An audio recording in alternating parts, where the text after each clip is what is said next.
All right, folks, lovely to meet everyone again online. And for those new faces, I'm Scott Miller, CEO at Freedom Solutions. Delighted to be doing this in a hybrid environment of doing in person, as well as some folks from Mildura and around the countryside that are attending online. It's a real pleasure to have this opportunity, as I say, because it's our first Tech Talk of the year. I think it's been about a year since we last did one of these, and so delighted for that occasion to be restarting. But also to celebrate the wonderful efforts of our volunteers for this by offering this lunch today. Also pay my respects to traditional custodians of the lands on which we meet today, and pay our respects to elders past and present, and extend that to that respect to all Aboriginal and Torres Strait Island people joining us today. You will have hopefully seen the communication that we are marking 50 years in our journey of adapting, modifying, improving equipment and services for people with a disability. And it's been through the clever ideas of past, present and future volunteer effort that your dedication, ingenuity and passion shines in our reason for being here and for offering our services. Obviously, Freedom Solutions would not be what it is without your contribution. So we pay respect and homage to how you do that in the clients that you meet and you change through your expertise. So on behalf of the entire organisation, we share our thanks and we recognise your wisdom, your generosity, and we look forward to your ongoing support into the years ahead, recognising that we're, as I was saying to Stan, a former director of Freedom Solutions, we are still in the midst of the upheaval of the NDIS, and you all know that through your own engagements with the billing and the piloting process and the prototypes that it takes to get in and working through the NDIS. But we have an ACE team that is really here to help to make sure that we can have as much success as possible for your experience and the client's experience. So we look forward to that, partnering with you over the coming tenure of your term with us and over the many years that we have ahead of us as Freedom Solutions. So thank you all. Thank you very much. Kayoko, Kathleen, I'll hand over to you.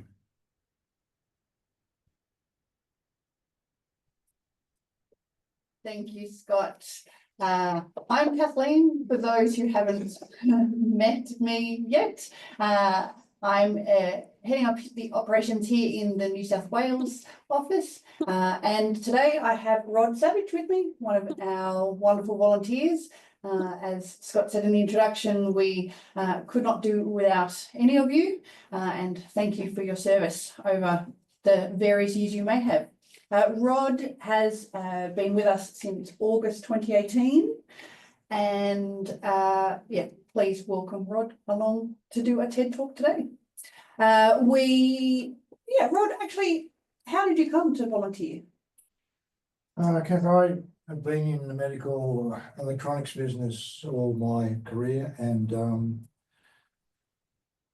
more recently volunteering at the kids' hospital just up the road, and with the OT department in particular. And as occupational therapy has moved more into the private sector with the NDIS, I graduated to TAD naturally, with all the OTs going private as well. So it was a logical progression. Oh, welcome aboard. I mean, you should be welcoming me. I'm the new one. Thank you for that. Kath is my co-pilot. So I'm not going to talk anything technical. I'm going to hand the reins entirely over to Rod. And Rod is going to share with a project that not entirely sure when it started. It was certainly post-COVID that it started, and it was completed late last year. Rod, just take us through that end to end. We'll share screen just so there's some talking points and pictures that Rod will speak to at various times. The chat in the Zoom is there. for you to ask questions at any time. We're unlikely to kind of see people with their hands up, particularly the New South Wales crew and the Vic crew. It's a bit harder to see. We can see many bodies, but it's a bit harder to see individuals. So if somebody could just take, in those two rooms in particular, ownership of the chat and add questions in there. Rod's happy to have questions and we'll answer those at the end. We'll see them there in the chat. Yeah, but now I'll hand it over to you, Rod. Right. The project began in late COVID. We're asked to develop a table for a wheelchair, electrically operated lifting table. And it was a bit of a challenge at that time, particularly with COVID.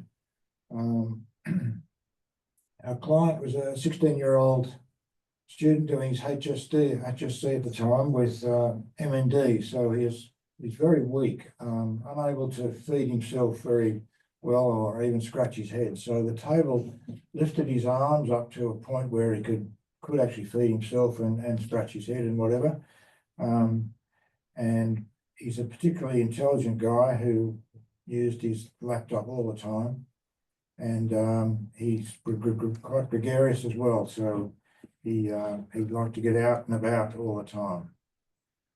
So the challenge was to make this battery operated, because the chair, which is quite a fancy perma-build, bit of the Rolls-Royce power chair, does not have a power outlet apart from USB for charging your phone. It had to be self-sufficient battery powered. The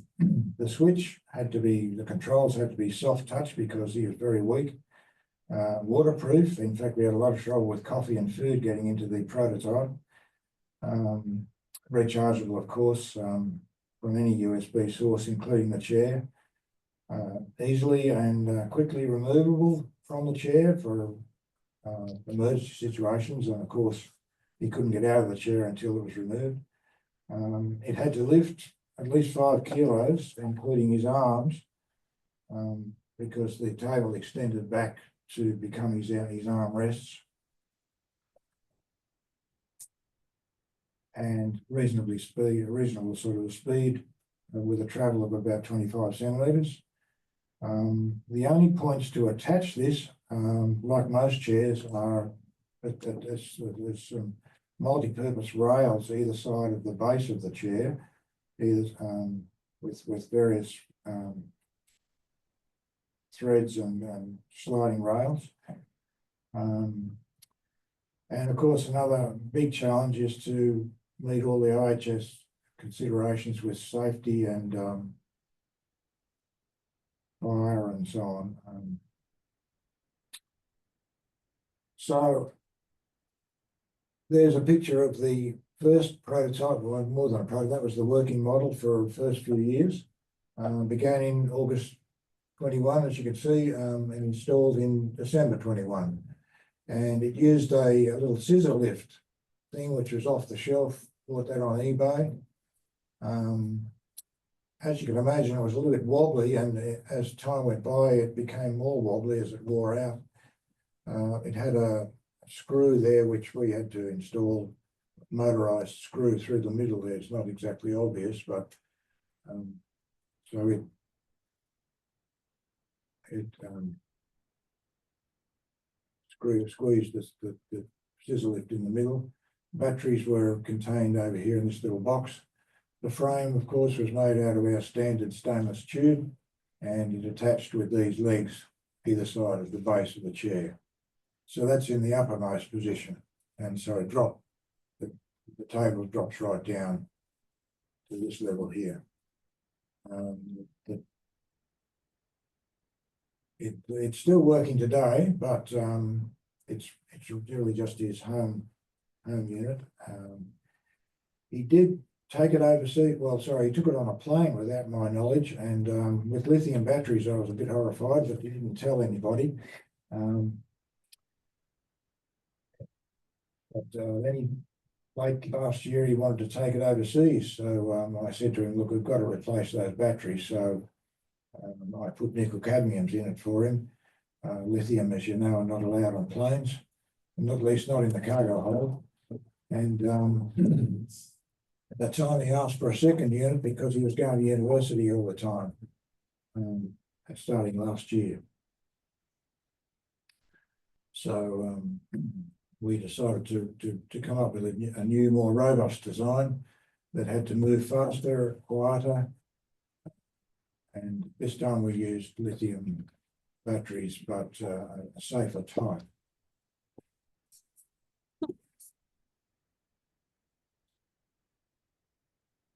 So that's the Mark II model.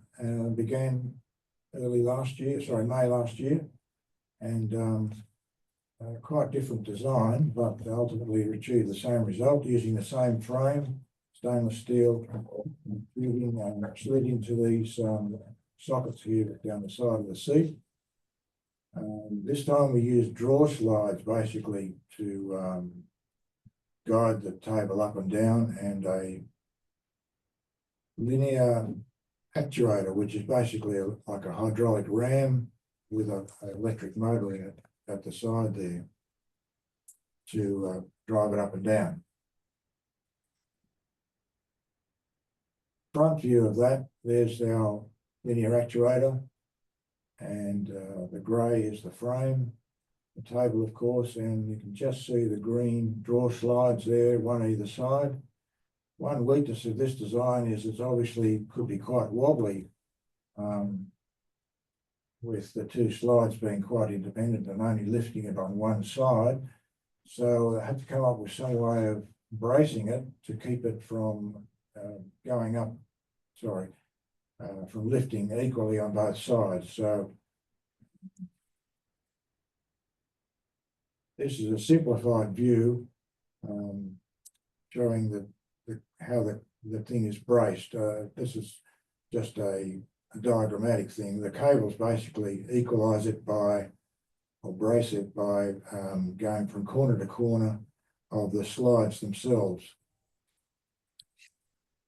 So you can see, as long as the slides are mounted to a robust frame either side, the sliding parts themselves are braced diagonally to keep the table level, and if you lift it on one side, it's important that the other side comes up with it. So just going back to the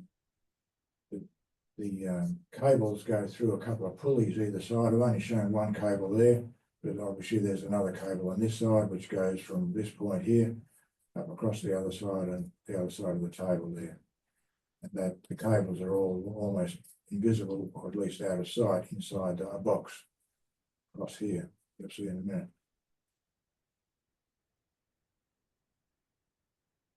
So that's the finished product. The cables are inside this box, as with the batteries and electronics. That's shown in the uppermost position. You can see the draw slides there on either side. The linear actuator is got that on that side there. Of course, the switch is on the table, the up-down switch is on the table. Another switch in the box here just to power it on and off, more as an emergency off. And this one has a battery level display, just keeps track of the charge of the battery.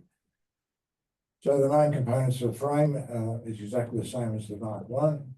The table was made with 10mm polycarb. Polycarb, as you know, is almost unbreakable. The linear actuator was 12 volt, available on eBay for $120. Very, very robust and works very well.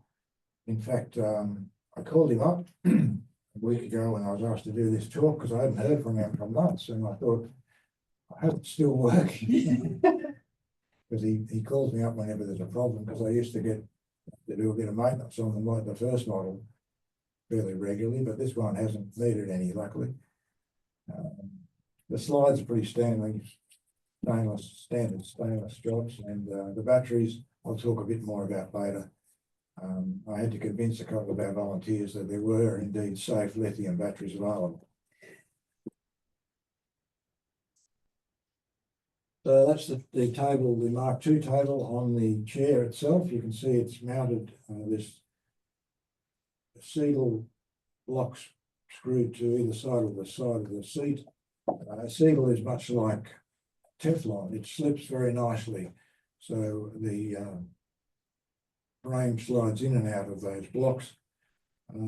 I did include a locking system, but we decided to take that out because it was more of a hazard and found to be unnecessary. The table kept its position quite nicely and did give us a bit of adjustment back and forth if needed. You can see the table is bending a bit under the weight of his arms. He's quite a big boy, but that's not a problem because the Seagull is, polycarbonate is very, very robust. It is inclined at a bit of an angle. It's not just bending like that. It was deliberately mounted at a bit of an angle like that for convenience.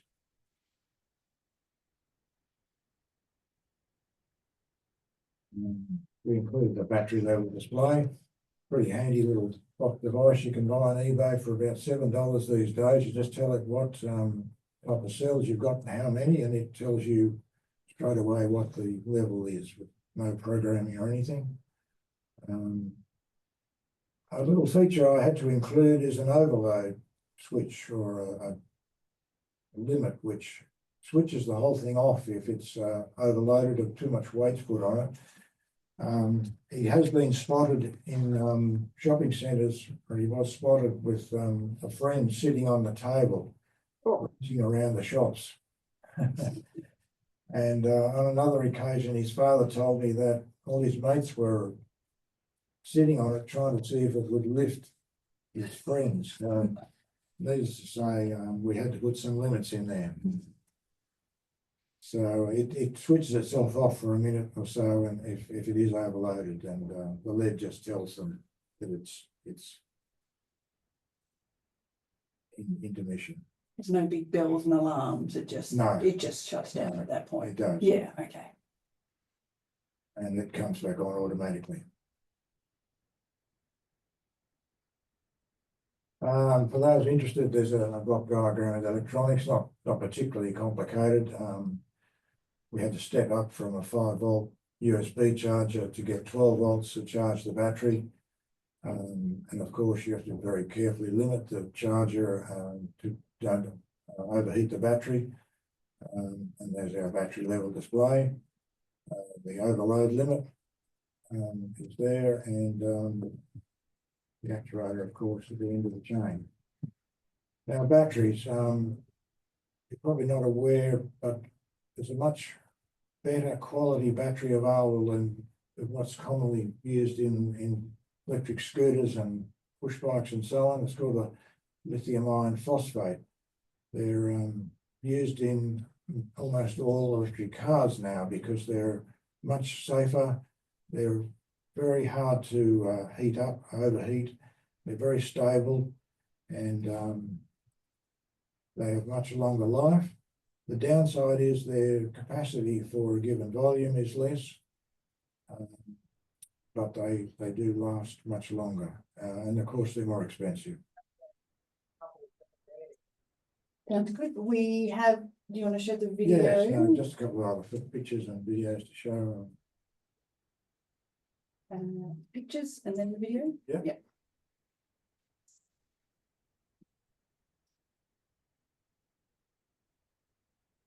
So that's the table in its uppermost position, fitted to the chair.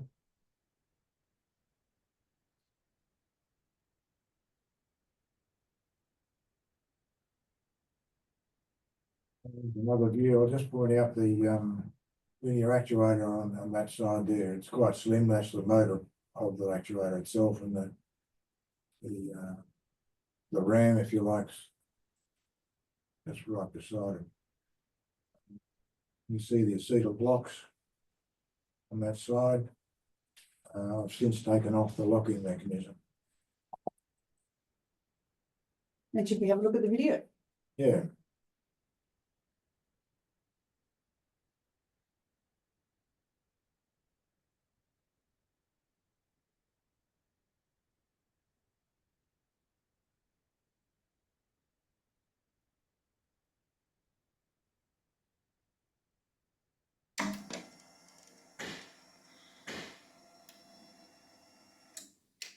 Fortunately, it's very quiet. Jackson, the client, complained with the first model was too noisy, and his lecturer in at uni was sending him and kicking him out of the lectures because he was operating the table. It was too noisy. Can't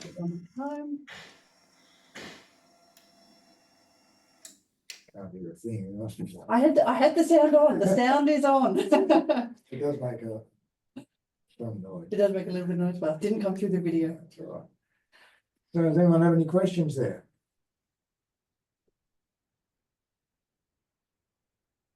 Oh, there is a question in the Sydney room. If you're very loud, we just need to come off mute. Cormac, you handling mute?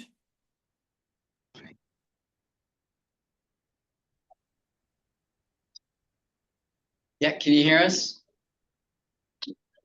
We can see that you're off mute, but we can't hear anything. It's the Sydney room. Right. Question there. Was this built in-house?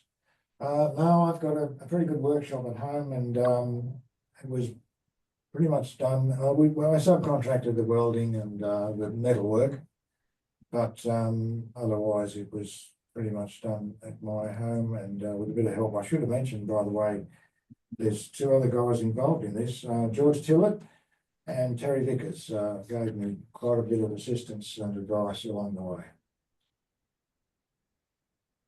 Can you hear me? Can you hear us? That Terry trying to ask a question in the Sydney room. Not Terry. Anthony. We can't hear you, unfortunately. Sorry guys, I'm not sure what's going on. Erica's going to run down take care of the questions. Is there anybody else online who has any questions? Pop it in the chat or take yourself off mute and ask the question. Can you hear me now? Can you hear me now?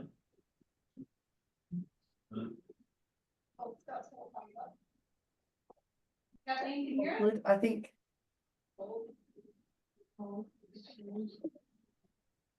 Just try to get that question out of the Sydney room.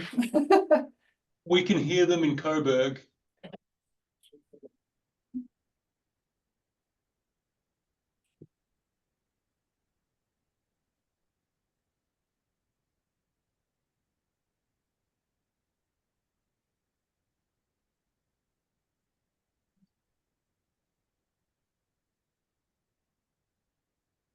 Lynette, do you want to try saying something? Yes, now we can hear you. Okay, Sydney room, go. What's the question?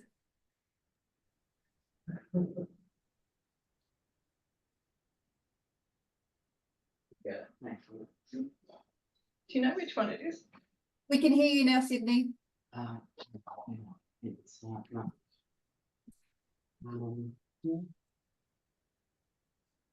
You want to type a message? Yeah, yes I do. I'm wondering whether there are any prior out there. Say that again? Any prior models out there on the internet? Ooh, good Is there question. anything to refer to? It's already been made. We can hear the talking, but we can't hear the enough of the content. Could you repeat the question closer to the mic?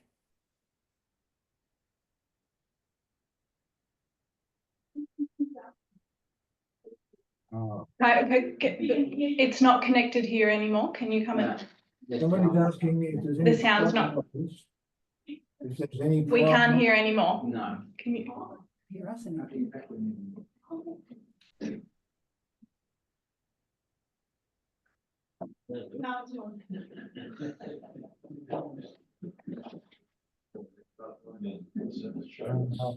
you hear me? You still can't hear them. Come here again. hasn't changed here. They can't hear us. Yeah, yes, I fixed it. But can they hear us Can now? you hear me now? Yeah. Someone's asking you if there's any prior models out there on the internet. No, we weren't able to find anything, any precedents, unfortunately.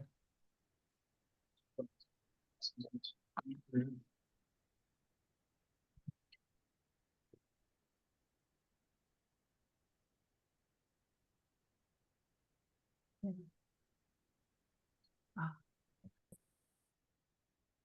they hear us now? Yeah. Great, okay, fantastic. Are there any other questions? Yeah. Yeah, I've got a question, Kathleen, if you can hear me. Yeah, go really loud.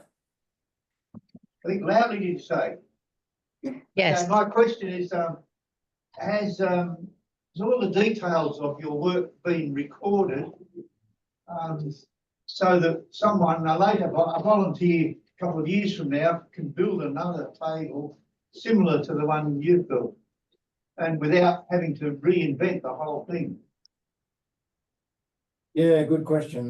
Look, I have documented it extensively. That can be done. No worries. Great question. Right. Kathleen, your question? I think it helps cover, whereas if you put it over there. Any other questions? That's a question. I'll come around here. Let's ask, can you hear me all right? Yep. I have a two-part question. The first part is in the photos, I couldn't see the cable braces that you referred to. I was looking for those and I couldn't see them. And do they affect his knees when he's sitting in the chair? Or obviously they don't, but I couldn't find them. And the second part is, how do you go getting it on and off his chair? Yeah, good question. Can I have the presentation? Just get the presentation up.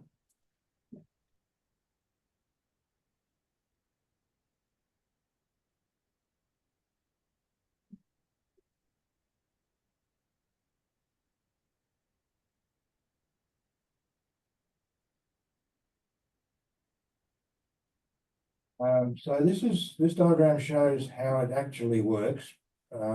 Except there's only one cable shown. So the two cables are, the first one attaches to the top of the table there, across through the stainless box, so they're not visible, through another pulley there and down to the bottom of the slide, importantly, the sliding part on that side there.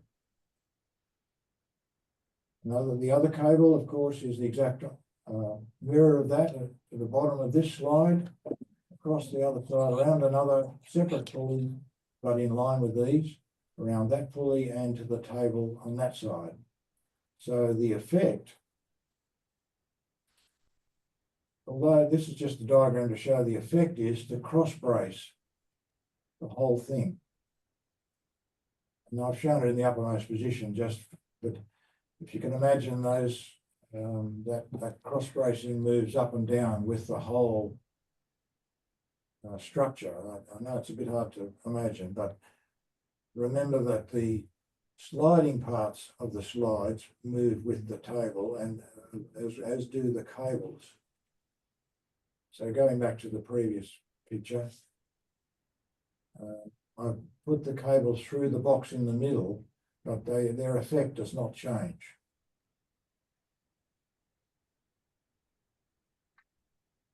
Does that answer the question? Yes, it does. Well done, Rod. You've earned a free sandwich. Therefore, I've just made it a bit larger. If that helps at all. Getting it on and off his chair. Oh, how do you get it on and off? Oh, sorry. Yeah.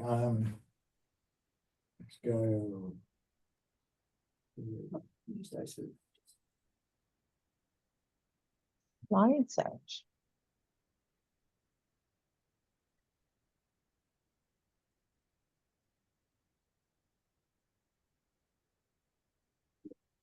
So the whole thing is mounted on this white, where are we?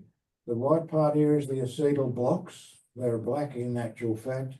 And the frame slides in and out those acetal blocks. So you might think, as I said, that there needs to be a locking mechanism, but we found there's no need for that. There's no tendency for it to slide in and out. But when they lift it off the chair, they simply pull it out of those blocks. Or sockets, as I call them there. So does he require a second person to physically Oh, move it for him? The client can't No, that's right. can't possibly do it themselves. They're far too weak. Now, it requires the carer who would grab the rails at this point, the frame at that point there, and just pull it off the chair. And how heavy is it? It all weighs about, I think it's 14 kilos. It's not light. I think there are more questions that we might have missed. Any other questions?